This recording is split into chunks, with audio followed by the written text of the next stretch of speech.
ABP news पर यह बड़ी कवरेज है। प्रणय मेरे सहयोगी इस वक्त बांग्लादेश में मौजूद है। थोड़ी देर पहले प्रधानमंत्री नरेंद्र मोदी का विमान ढाका एयरपोर्ट पर उतरा, जहां प्रधानमंत्री शेख हसीना ने पीएम मोदी का स्वागत किया। गार्ड ऑफ ऑनर एयरपोर्ट पर उन्हें दिया गया। प्रधानमंत्री मोदी बांग्लादेश की आजादी के 50 साल पूरे होने के कार्यक्रम में शरीक होने के लिए वहां पहुंचे हैं। पीएम अपने साथ कोरोना वैक्सीन की बता दूं आपको 10 लाख से ज्यादा डोज भी लेकर पहुंचे हैं वहां, जो संकट काल में भारत की तरफ से बांग्लादेश को एक अनमोल मदद के तौर पर देखी जा रही है। पीएम मोदी थोड़ी देर में मिलिट्री मेमोरियल पहुंचकर मुक्ति संग्राम में शहीद सैनिकों को श्रद्धांजलि देंगे। उन तस्वीरों के लिए भी हम तैयार हैं, हमारी टीम वहां पर मौजूद है। लेकिन इस वक्त ये 4 तस्वीरें जब प्रधानमंत्री नरेंद्र मोदी एक अरसे के बाद एक नए मुल्क के दौरे पर, ये कहिए कि अपने पड़ोसी मुल्क के दौरे पर आपको दिखाई दे रहे हैं प्रधानमंत्री नरेंद्र मोदी और शेख हसीना। उसके बाद मिले, उन्हें गार्ड ऑफ ऑनर दिया गया। और ये तस्वीरें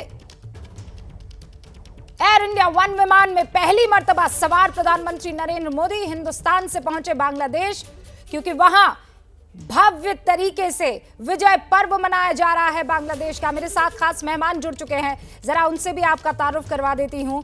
हमारे साथ दिबांग यहां पर मौजूद हैं। दिबांग के साथ आलोक मेहता जी भी हमारे साथ बने हुए हैं, जो कि वरिष्ठ पत्रकार हैं। और आपको ये बता दूं कि पिनाक रंजन साहब, जो कि राजदूत रहे हैं, पूर्व राजदूत बांग्लादेश के, वो भी हमारे साथ जुड़ चुके हैं। आप सभी का बहुत बहुत स्वागत है। सबसे पहले आलोक जी, आपसे शुरुआत करने वाली हूं। सबकी नजर इस दौरे पर होगी, न सिर्फ इसलिए क्योंकि कोरोना काल का ये पहला प्रधानमंत्री नरेंद्र मोदी का दौरा है, लेकिन कल पहले फेज की पश्चिम बंगाल की 30 सीटों के चुनाव भी है और मतुआ समाज में कल प्रधानमंत्री नरेंद्र मोदी मौजूद रहने वाले हैं। देखिए रूबिका जी, इसमें कोई शक ही नहीं है, लेकिन 26 मार्च की तिथि जिस समय शेख मुजीबुर रहमान ने अपनी बांग्लादेश की घोषणा की थी, इसलिए हम ये नहीं कह सकते कि चुनाव, अब ये भारत की गतिविधि में ये चुनाव आयोग ने क्या वो तिथि इस हिसाब से रखी, ऐसा मुझे नहीं लगता। लेकिन जो भी कारण है, उसका लाभ या उसका असर चुनाव पर हो सके, ये संभावना आप और हम चर्चा में जरूर कर सकते हैं। लेकिन मैं मानता हूँ कि एक ऐतिहासिक अवसर है।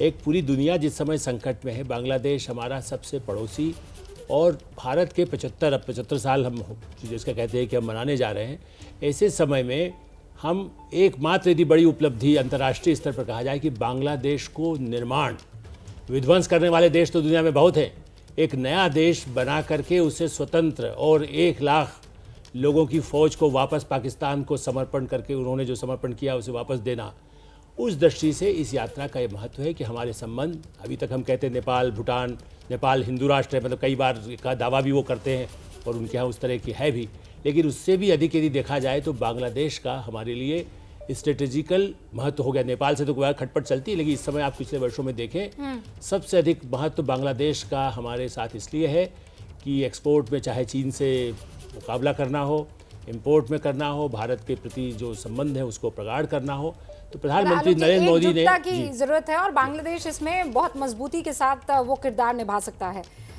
दिबांग, 497 दिनों के बाद, मुझे याद है नवंबर में ब्राजील तक का प्रधानमंत्री नरेंद्र मोदी का दौरा हुआ था, 497 दिनों के बाद ये तस्वीरें दिखाई दे रही है आज। जी हाँ, बिल्कुल।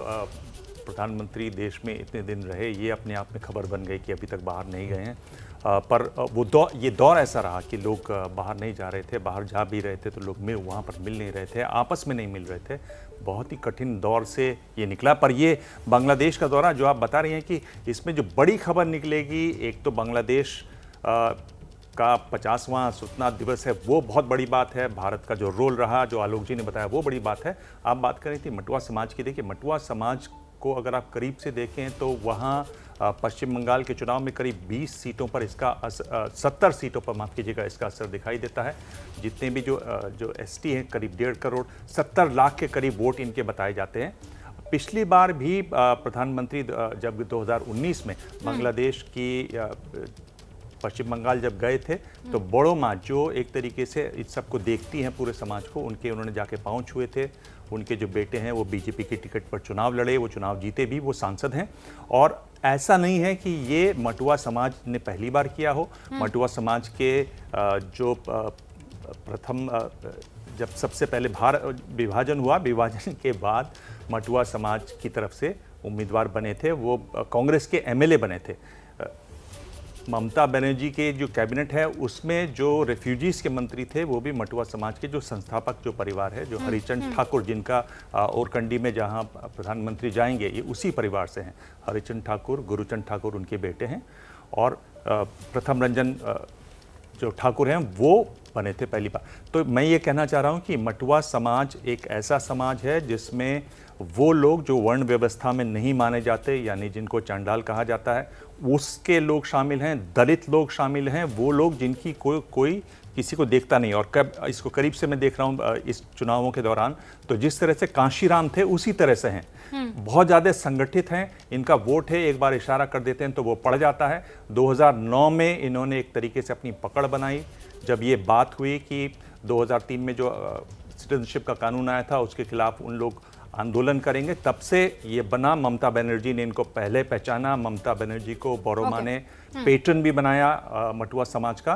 तो मटुआ समाज का बड़ा महत्व है और सबसे अच्छी बात जो जिस तरह से कांशीराम है, एक बार इशारा कर देते हैं तो वोट वहां ट्रांसफर चला जाता है, हो जाता है। और इसीलिए इसको राजनीतिक तौर पर भी देखा जा रहा है। लेकिन जैसे आलोक जी कह रहे हैं कि ये एक ऐसे काल में प्रधानमंत्री नरेंद्र मोदी वहां पर पहुंचे हैं जब चीन जो है आंखें तरेर रहा है।